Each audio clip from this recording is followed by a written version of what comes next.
সকলকে শুভ সকাল। দৈনিক নিরপেক্ষ পরিবারের সারা দেশের বিভিন্ন জেলা উপজেলা থেকে আগত প্রিয় সদস্যবৃন্দ, আজকে আসলে আমাদের এই দৈনিক নিরপেক্ষ পত্রিকার যে পথ চলা শুরু হচ্ছে সেটার একটি প্রারম্ভিক যাত্রা আমরা বলতে পারি। আপনারা ইতিমধ্যেই অবগত আছেন। আমি একটু কথা বলবো, এটা আসলে বক্তব্য না, এটা একটু কিছু কথা বলবো যে আমরা আসলে কি করতে চাই। এরপরে আমরা নিশ্চয়ই আপনাদের সাথে পরিচিত হব, কে কোথেকে আসছেন আমরা করব। ইতিমধ্যে অবগত আছেন যে আমাদের মঞ্চে আসন গ্রহণ করেছেন আমাদের এই দৈনিক নিরপেক্ষ পত্রিকার সম্পাদক মণ্ডলীর সম্মানিত সভাপতি, গণপ্রজাতন্ত্রী বাংলাদেশ সরকারের সাবেক সচিব, একজন গুণী মানুষ, বরেণ্য লেখক।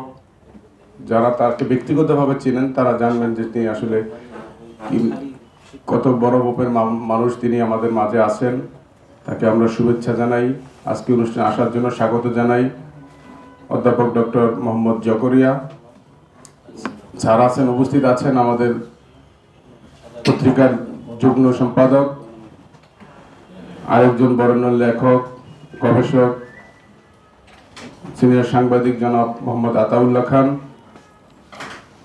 উপস্থিত আছেন আপনারা যার সাথে সবসময় যোগাযোগ করেন আমাদের নিরপেক্ষ হয়ে, ইতিমধ্যে আপনাদের সকলে পরিচিত, আমাদের এই দৈনিক নিরপেক্ষ পত্রিকার বার্তা সম্পাদক এবং উনি মফস্বলের দায়িত্বে আছেন সিনিয়র সাংবাদিক জনাব সৈয়দ রেফাত সিদ্দিকী।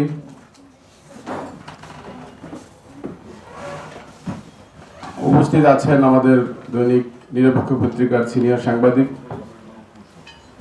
অনেক বড় কেরিয়ার তার, বিভিন্ন বড় বড় গণমাধ্যমে ছিলেন, অনেকে হয়তো চিনবেন, আমাদের সিনিয়র সাংবাদিক জনাব শফিকুল ইসলাম। উপস্থিত আছেন আমাদের সহকারী সার্কুলেশন ম্যানেজার, যার সাথে আপনাদের অনেক কাজ আছে। আপনারা যাদের সাথে, যেই ব্যক্তিদের সাথে আসলে সবসময় কাজ করবেন, জন্য তাদেরকে আমরা কাছে রাখার ট্রাই করেছি, জনাব শাহজালাল শামীম। এছাড়া আমাদের পরিবারে অনেক সদস্য আছেন। আমাদের হেলাল একটু সামনে আসেন, আমাদের হেলাল উদ্দিন, যিনি আমাদের অনলাইনটা দেখাশোনা করেন, আপনাদের সাথে ওর যোগাযোগটা বেশি হবে এবং আপনারাও তার সাথে যোগাযোগ হবেন, যার কারণে আমি একটু পরিচয় করে দিচ্ছি। হেলাল উদ্দিন আমাদের মাল্টিমিডিয়াতে আছেন, আমাদের যিনি কিছুক্ষণ ধরে উপস্থাপনা করছেন, আমাদের হাসান মাহির আছেন, ফাহমিদা বিনতে আনোয়ার, তানজু হাবিবা, ওরা মাল্টিমিডিয়াগুলো দেখতেছে। এই লোকগুলোর সাথে আসলে আমি বলার উদ্দেশ্য শুরুতে এই কারণে, এদের সাথে আপনারা একটু পরিচিত হলে আপনাদের কার্যক্রমের সুবিধা হবে। আমরা এরপরে আপনাদের সাথে কথা বলবো, কথা শুনবো। আসলে আজকে হলো, আমি প্রথমে যেটা বলেছি যে আমাদের একটি প্রারম্ভিক যাত্রা বা প্রস্তুতি সভা বলতে পারেন, যেটা একটি প্রস্তুতি সভা। আপনারা একটা জিনিস অবগত আছেন বা আপনারা একটা কিছু জানেন যে আমরা একটা নতুন একটি গণমাধ্যম বাজারে আনার চেষ্টা করতেছি। সেই ক্ষেত্রে আমরা সবাই একটি পরিবার, আমরা একটি টিম ওয়ার্ক করে আমরা খুব শীঘ্রই বাজারে একটি নতুন গণমাধ্যম হিসেবে, যদিও আমাদের এই পত্রিকাটার বয়স অনেক, আপনারা জানেন, এখন নতুন ব্যবস্থাপনায় মূলত পত্রিকাটি বাজারে আসার উদ্যোগ গ্রহণ করা হয়েছে। আমাদের মাঝে কিছুক্ষণের মধ্যে উপস্থিত হবেন যিনি আমাদের এই উদ্যোগের মূল উদ্যোক্তা, যে নড়িয়া গ্রুপের চেয়ারম্যান জনাব সবুজ বংশী সাহেব আসবেন। মূলত এই বর্তমান বিশ্বে, আজকে 2025 সাল, এই প্রযুক্তিময় বিশ্বে আমরা দাঁড়িয়ে আছি। বাংলাদেশ প্রযুক্তি থেকে সব দিকে, বাংলাদেশ কিন্তু বিশ্বের সঙ্গে একটি তাল মিলিয়ে চলা একটি দেশ, অনেক দূর বাংলাদেশ এগিয়েছে। আজকে ধরেন ছোট্ট একটি মোবাইল ফোনের মাধ্যমে আমরা সারা বিশ্বের সাথে কিন্তু কানেক্টেড থাকতে পারি। একটি মোবাইল ফোন যার হাতে আছে, সেই একজন সাংবাদিক, সেই কিন্তু একটা সাংবাদিকের ভূমিকা রাখে, আমরা সামাজিক যোগাযোগ মাধ্যমগুলো দেখতে পাই। তার মানে হলো প্রযুক্তি আমাদের অনেক দূর আগায় দিয়েছে। এখন যার ফোনে একটা মোবাইল আছে, সে রাস্তা দিয়ে যাচ্ছে, যে কোনো ঘটনা সেই কিন্তু লাইভ করতেছে, ভিডিও করতেছে। সাংবাদিকতার মূল ভিত্তিটা হলো কি? জনগণকে কানেক্ট করা, জানানো। এটা যেই মাধ্যমে জানেন, এটাই কিন্তু মানে সাংবাদিকতার মূল পাওয়ারটা তো এখানেই, যে আপনার মাধ্যমে মানুষ জানতে পারে, বুঝতে পারে, মেসেজ পায়। এটা হলো সাংবাদিকতার মূল জায়গা। এই জায়গাটা থেকে যখন হয়, তখন এই মেসেজগুলো যখন মানুষ আপনার মাধ্যমে পায়, এবং সাংবাদিকদের কাছে কি চায়? সঠিক মেসেজটা পায়, যে না, উনি যে জিনিসটা করছে এটা নিশ্চয়ই সঠিক, কারণ উনি একজন সাংবাদিক। এটা এই জায়গাটার যে জায়গা, সেই জায়গা থেকে আমরা বলতে চাই, আমি একটু বললেন, সেটা হলো আমরা কিভাবে আসতে চাই বাজারে, আমরা আসতে চাই কিভাবে আসবো, আপনাদের সাথে আমরা কিভাবে কাজ করতে পারি আপনারা বলবেন, আমরা শুনবো। আমাদের সিনিয়র নেতৃবৃন্দ স্যাররা আছেন, তারাও বলবেন। আমরা আসলে প্রথমে আমি যে প্রযুক্তির কথা বলছি, সেই জায়গা থেকে হলো আমরা প্রযুক্তিকে আমরাও ব্যবহার করতে চাই, কারণ প্রযুক্তি ছাড়া আসলে এই সময়ে এসে টিকে থাকা খুবই কঠিন।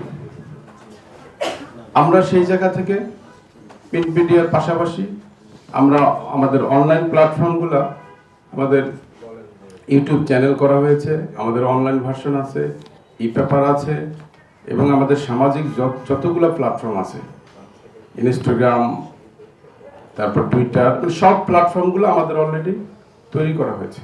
আপনারা হয়তো অনেকে জানেন, অনেকে জানেন না। এই সবগুলোর সাথে আমাদের এই, আপনাদেরকে রিফাত ভাই নিশ্চয়ই কানেক্ট করে দিবে। আমরা একটি কথা বলতে পারি যে আসলে ঐক্যবদ্ধভাবে কোনো কাজ করলে কোনো কাজ পিছিয়ে থাকে না। আমরা আজকে শুরুতে আপনাদের সাথে না বসলেও পারতাম।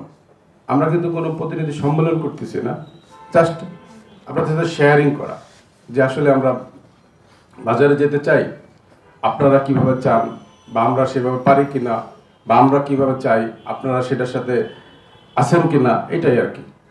এখন আমাদের পত্রিকা আজকে দেখছেন, আমরা এখন 12 পাতার পত্রিকা করতেছি, শুধু অফিস কপি ছাপি, বাইরে আমরা কখনো এখনো দেইনি।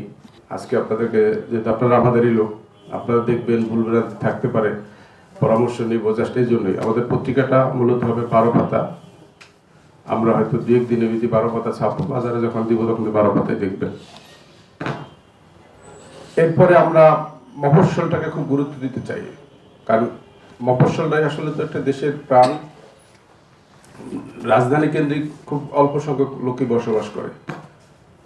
সেই মফস্বল থেকে, মফস্বলের একদম তৃণমূলের একদম ভিতরের খবরটা আমরা তুলে আনতে চাই। আমাদের এই পত্রিকা 12 পাতার ভিতরে আমরা সবচেয়ে বড় জায়গাটা দিতে চাই মফস্বল, তাদের জন্য। তো সেই জায়গাটা আমরা যাদের জন্য দিতে চাই, জন্য আমরা মনে করলাম যে তাদের সাথে আগে বসা উচিত। এই বসা, প্রস্তুতি সবার মতো আপনাদের কথা শোনা, সেই শুনতে চাই আমাদের, এবং আমরা 3টা প্ল্যাটফর্মে একসাথে কাজ করতে চাই। আমরা যদি একটু আইডিয়া দিই আমাদের মাল্টিমিডিয়ার জন্য, যেটাকে এখন মজো জার্নালিজম যেটা জানেন, আমরা ঢাকাতে প্রত্যেকটি থানা, আমাদের এমনি তো স্টাফ রিপোর্টার, সিনিয়র রিপোর্টার, সাংবাদিক টিম তো থাকবেই মূল পত্রিকার সাথে। মজোর জন্য আমরা আলাদা একটা বড় টিম নিচ্ছি। তারা শুধু স্ব থানায় বা আমাদের যে গুরুত্বপূর্ণ পয়েন্টে থাকবে, সেখান থেকে আমাদের সাথে কানেক্ট হবে সরাসরি, যাতে কখনই আমরা কোনো কিছু মিস করতে চাই না। কারণ প্রতিযোগিতা টিকতে হলে আপনাকে সেভাবেই দাঁড়াতে হবে। ভঙ্গুর হয়ে দাঁড়ালে আপনাকে পারবেন না, আপনাকে স্বয়ংসম্পূর্ণ হতে হবে, তখনই আপনি একজনের সাথে কম্পিটিশন করতে পারবেন। ওই জায়গাটা আমরা খেয়াল রেখেই আমরা চাচ্ছি যে আমরা সব মাধ্যমে এবং কোমর সোজা করে দাঁড়াতে চাই। এই সোজা করার জন্য সবচেয়ে বড় কোমরটা হলেন আপনারা, যারা মফস্বলে থাকবেন, আমাদের সাথে যারা কাজ করবেন। তো সেই একইভাবে আমি ঢাকারটা বললাম এই কারণে, আমরা মফস্বলেও চাই যে মফস্বলের সব ধরনের ঘটনা আমরা শুধু পত্রিকায় নিউজ যাবে এমন না, আমাদের অনলাইনে যাবে, মাল্টিমিডিয়া যাবে। এখন দেখা গেছে মফস্বলে অনেকে মাল্টিমিডিয়া কাজ করে অভ্যস্ত না, যারা টেলিভিশনে করে না বা অনেকে থাকে না, আমরা তো জানি। তো ওই জায়গাটাও আমরা মনে করেন ঠিক করতে চাই, যে কিভাবে আপনারা কাজ করতে পারেন, কিভাবে করবেন, জাস্ট এইটাই। বাট আমরা চাই সঠিক তথ্য, সব ধরনের তথ্য চাই। যে আপনার এলাকায় যেন একজন, আপনি যখন দৈনিক নিরপেক্ষ প্রতিনিধি থাকবেন, আপনাকে যেন এলাকার লোক দেখলে বুঝে যে উনি আসলে একজন সাংবাদিক, উনি আসলেই নিউজ হয়, আসার পরে ইউটিউবে নিউজ হয়, ওনাদের ওয়েবসাইটে হয়, পরের দিন পত্রিকায় আসে। তখন হলো আপনার কেরিয়ারটা বিল্ড আপ হবে। আপনার কেরিয়ার যখন ওখানে শক্তিশালী হবে, আসলে আমরা শক্তিশালী হবে। এটা হলো আমাদেরও, তো এই জন্যই আপনাকে আমরা সব ধরনের সুযোগ দিতে চাই। এরপরে আমাদের সার্কুলেশনের ব্যাপারে যদি বলতে চাই, আইডিয়া দিতে চাই, বাজারে যত পত্রিকা আছে 12 পাতার, যদি 12 পাতার কথা বলি, যেহেতু আমাদের 12 পাতার যত পত্রিকা আছে, কারো চেয়ে আমাদের সার্কুলেশন একটি সংখ্যা কম হবে না। এটা হলো আমরা আপনাদেরকে গ্যারান্টি দিতে পারি, একটি সংখ্যা আমরা কম করবো না, বেশি হবে ইনশাল্লাহ। এবং প্রত্যেকটি জেলা উপজেলায় পত্রিকা আমরা পাঠাবো। যেদিন থেকে বের হবে ওদিন থেকে আমরা অলরেডি আমরা পরিবহনদের সাথে বসছি, কথা হয়েছে। আপনারা আমাদের সার্কুলেশনে যারা আছে তাদের কাছে জাস্ট খালি এজেন্টের নাম্বার দিয়ে যাবেন, কোথায় কার কাছে যাবে, কারণ এজেন্টের মাধ্যমে পত্রিকা যাবে। আমরা প্রতিনিধিদের কাছে চাপাইও দিতে চাই না, তাদের মতো রিল্যাক্স থাকবে, আমরা আমাদের মতো পত্রিকা পাঠাবো। এবং আপনারা পত্রিকা ওখানে যাবে, আপনারা বলবেন নিশ্চয়ই এই কথাগুলো যে আপনাদেরকে আর কিরকম পত্রিকা লাগতে পারে, কার অফিসের ইয়ে অনুযায়ী একটু তালিকা দিয়ে যান। আবার আমাদের কার কিছু সৌজন্য সংখ্যা কত পিস লাগতে পারে এটা আমরা আলাদা দিব, রিফাত ভাই বিস্তারিত বলবেন নিশ্চয়ই। সেই জায়গাগুলোই আমরা ইয়ে করতে চাই। এবং আমরা যেহেতু আপনাদের সাথে কাজ করতে চাই, আপনাদের আরো কথা আসবে, সেখান থেকে পরে আমরা বলবো আর কি। তো আমি এখন আপাতত এখানে শেষ করতে চাই। আমরা একটা ভালো কিছু করতে চাই, ভালো কিছু করার উদ্যোগ নিয়েছি, আপনাদের সার্বিক সহযোগিতা চাই এবং আপনাদেরকে নিয়েই আমরা সেই কাজটা করতে চাই। এবং আমরা একটা কথা কনফিডেন্সের জায়গায় বলতে পারি যে আমরা দুর্বল কিছু করছি না, আমরা ভালো কিছু করতে চাই এবং ইনশাল্লাহ সেটা করব। আপনারা পাশে থাকবেন। আজকে আমাদের আবার কথা হবে আপনাদের সাথে। সবাই ভালো থাকবেন। আল্লাহ হাফেজ।